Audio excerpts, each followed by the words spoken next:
Bonsoir tout le monde, bienvenue dans ce deuxième live dédié à l'immobilier pendant le confinement. Donc la dernière fois, la semaine dernière, j'ai abordé les 10 questions les plus fréquentes sur l'immobilier. Aujourd'hui, j'ai le plaisir d'inviter Stéphanie de CAFPI Joliette. Salut Stéphanie. Bonsoir Jocelyn, bonsoir tout le monde. CAFPI, donc Joliette à Marseille, hein, CAFPI Joliette Marseille, à chaque fois je dis Joliette, hein. Donc Stéphanie, avec qui on a l'habitude de beaucoup travailler sur des financements pour nos clients respectifs notamment, et vers qui je me retourne à chaque fois que j'ai des questions. Et là, il s'avère qu'on en a des questions, et toi, tu en as de ton côté aussi.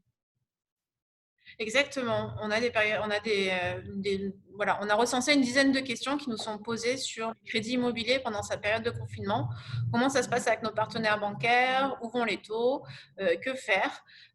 Du prêt, du reste. Donc, on a fait un petit peu comme ton schéma de la semaine dernière, à savoir reprendre les 10 principales questions et répondre de manière précise et concise pour que voilà, vous soyez le maximum informés sur le sujet. Voilà, bon, ben, comme la dernière fois, donc vous aurez accès à un book que vous pourrez télécharger après la vidéo, donc peut-être dans la soirée ou plus tard demain. Donc inscrivez-vous si vous ne pouvez pas le télécharger de suite, je vous l'enverrai par mail demain ou plus tard.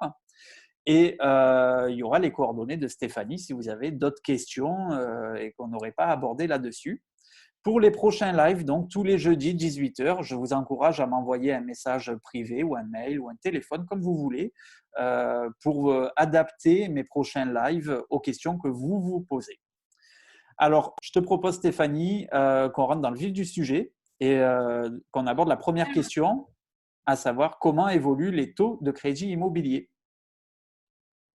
Alors, globalement, nous sommes le 2 avril. Nous avons reçu à aujourd'hui les grilles de taux de nos partenaires et les taux restent bas. À la marge, certaines banques ont légèrement augmenté, peut-être effectivement pour réduire le flux entrant de dossiers, mais de toutes les manières, les augmentations sont de 0,10, 0,20, donc c'est vraiment pas notable. Et le reste des partenaires bancaires continuent à maintenir des taux bas. D'accord, un Donc, il petit n'y a pas peu. de soubresaut quant à une éventuelle crise financière faisant suite à une crise sanitaire. Absolument pas. Les taux de crédit immobilier sont encore bas ce mois-ci. Voilà, comme les derniers mois, voire les dernières années. Exactement, ça fait 3 ans qu'ils sont bas et je confirme que là, sur avril 2020, ils le sont encore. Bon, super. Donc déjà, une première bonne nouvelle hein, concernant le financement, malgré cette crise-là.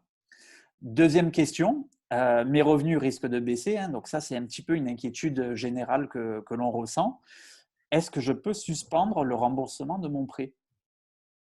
Tout à fait. Les personnes effectivement titulaires d'un prêt immobilier ont la possibilité, selon la banque traitée, de pouvoir reporter leur mensualité.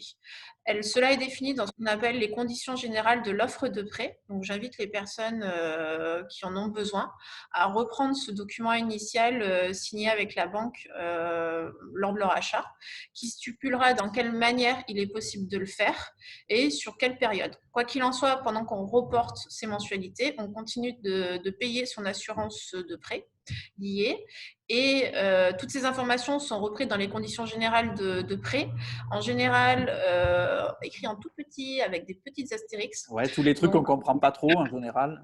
voilà.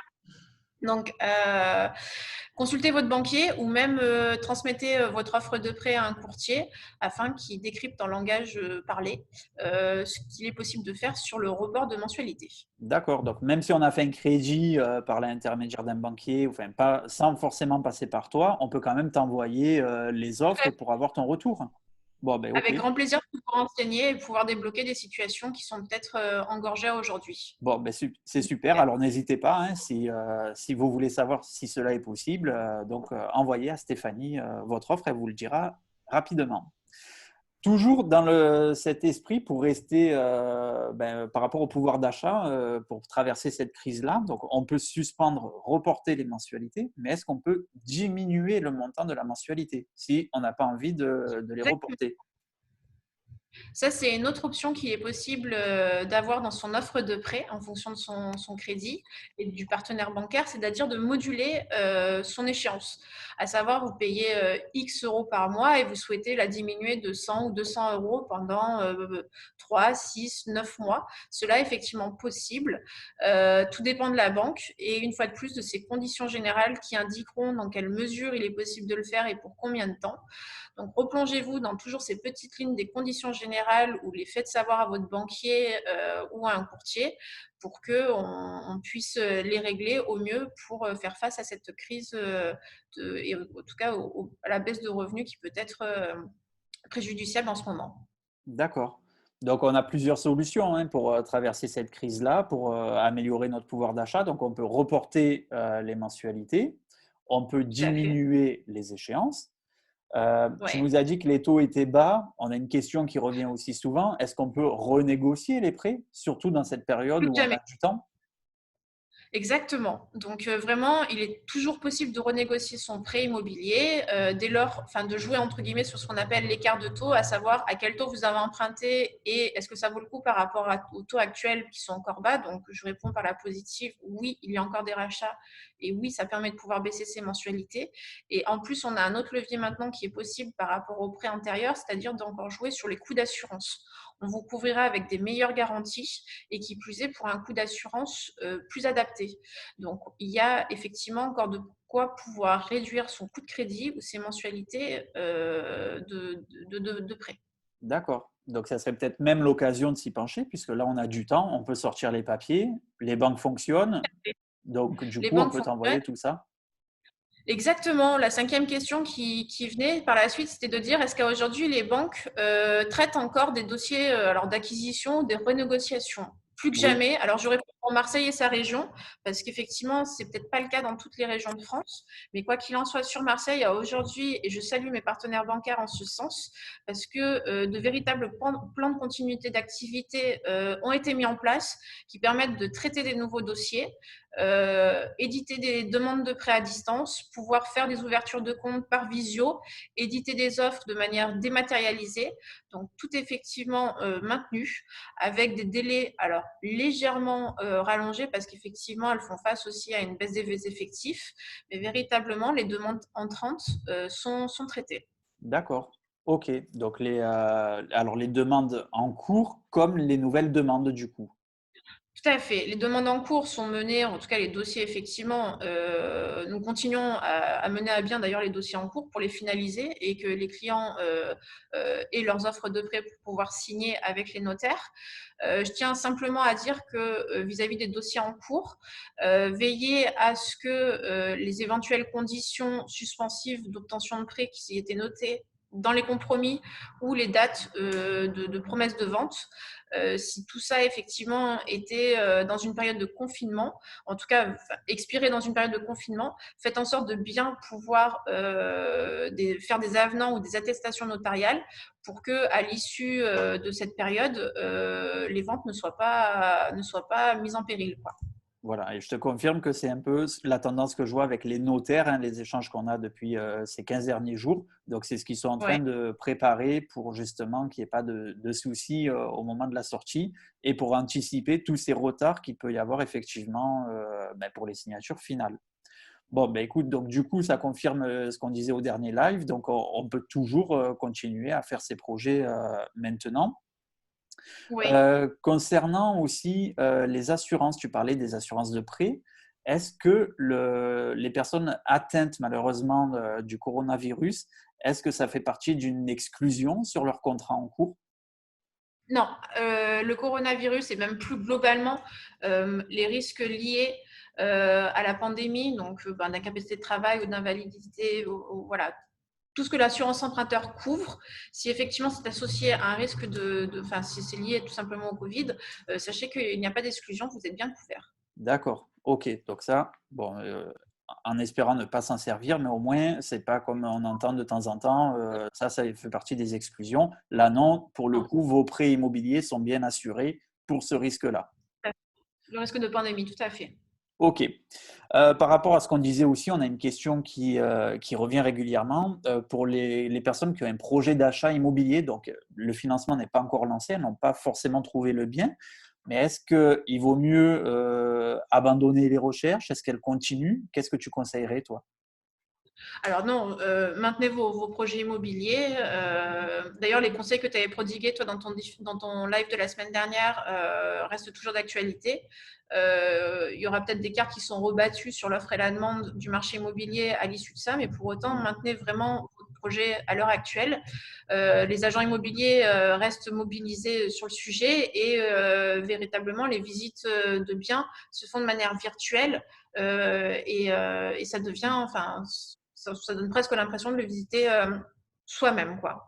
Bon, mais c'est Euh, pour, pour autant, même nous, on s'en rend compte qu'il y a quand même des demandes de capacité d'emprunt parce que pour une majorité des Français, confinement rime avec télétravail et garde d'enfants, ce qui prend énormément de temps, mais pour d'autres, ça permet peut-être justement de repenser ces projets immobiliers ou de mettre à jour tout ce qu'on n'a jamais le temps de faire. Et on a quand même des calculs d'enveloppe, ce qu'on appelle les capacités d'emprunt. Voilà, combien je peux emprunter si demain j'achète, si je trouve le bien. Donc, nous restons mobilisés pour répondre à nos clients afin de coller au mieux et de ne pas arrêter la totalité des projets immobiliers en France. d'accord. Donc, bah, c'est ce que je ressens de mon côté aussi, et c'est la tendance que je donnais dans mon live de la semaine dernière également. Donc, bon, Ouais. ben voilà, donc tu partages mon avis aussi de ne pas abandonner. Au contraire, il y a c'est peut-être le moment de bien se pencher sur son projet, justement. Voilà, de bien le définir, de confirmer les taux bas d'avril ou je l'espère de mai, de juin, et que voilà, Oui. ce qui est plus à prendre aussi par la suite. C'est clair. OK. Alors, ça nous mène à la neuvième question. Donc, on a parlé qu'il y a des revenus qui risquent de diminuer, hein. Ça, c'est quelque chose, vraiment, c'est une des inquiétudes que l'on nous fait part le plus souvent. Est-ce que les banques vont pas refuser de prêter à certains profils en sachant qu'il y a un mois, peut-être 2 mois, enfin, on ne sait pas quand est-ce qu'on va en sortir, où il y a des périodes de baisse de revenus sur cette période-là? Alors, le chômage partiel, ou même pour les indépendants, bah, il y aura quand même un impact sur les revenus. Et se dire, bah, tiens, on avait prévu, alors peut-être pas forcément pendant le confinement, mais sur le deuxième semestre 2020, voire voilà, au début d'année prochaine, comment les banques vont tenir compte de cette baisse-là en 2019, quoi, sur le premier semestre. Tout est une question de relativité. On ne fera pas une moyenne stricto sensus de ben voilà, non, vos revenus sont de ça. Ce n'est pas du tout représentatif combien on perçoit sous période Covid et en dehors de ça. Je pense toutefois que l'analyse sera faite sur comment a été gérée la trésor pendant cette période-là. D'accord. Donc, pour tout à chacun, une épargne de précaution est rassurante pour un particulier, mais comme une banque en fait. Donc, pensez toujours à avoir une épargne de précaution. Je renforce l'idée que il n'est pas impossible, mais de financer sans apport.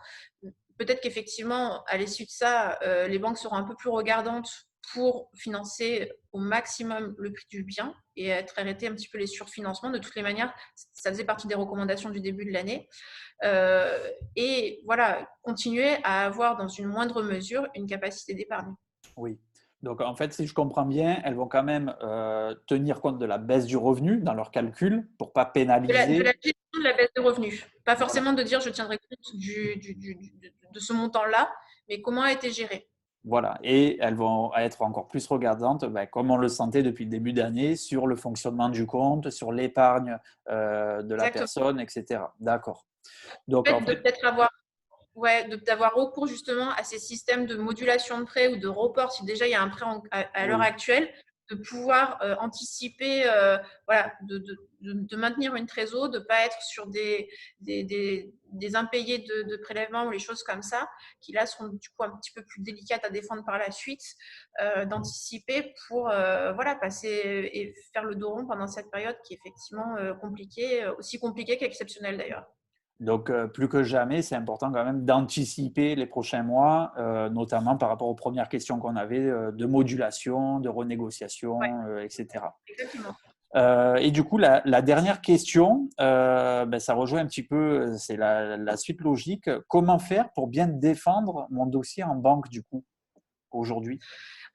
En 2020, je recommande vivement le recours à un expert en crédit immobilier, à un courtier pour obtenir un prêt immobilier parce que les banques ont des critères différents d'éligibilité et de réception de dossier et d'analyse de dossier d'ailleurs plus globalement pour un même projet, enfin en tout cas pour un même client qui gagne X. Dans une banque, il aura peut-être un taux d'endettement à 38% et dans une autre banque, on lui aura trouvé 32%.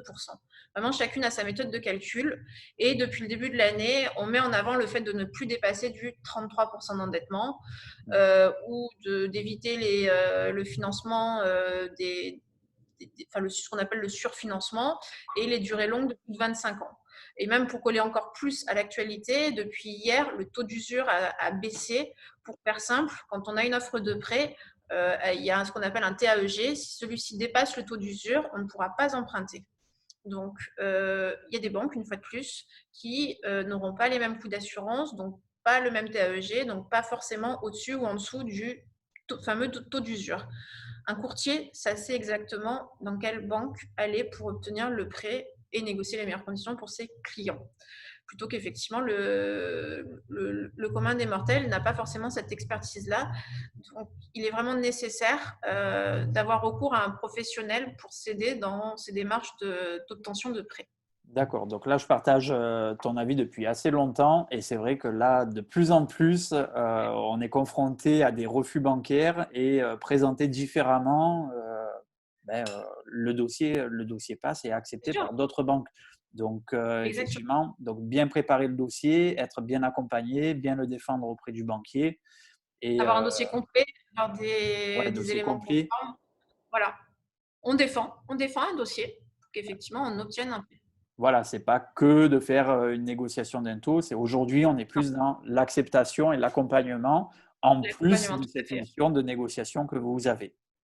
Tout Bon, à mais fait. écoute, merci Stéphanie de tous ces renseignements.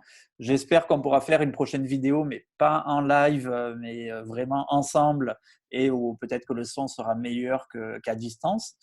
Et voilà, donc si vous avez d'autres questions, n'hésitez pas à faire appel à Stéphanie. Vous trouverez ses coordonnées dans le book, donc téléchargez-le et envoyez-nous vos questions si vous souhaitez qu'on aborde certains thèmes dans les prochains lives.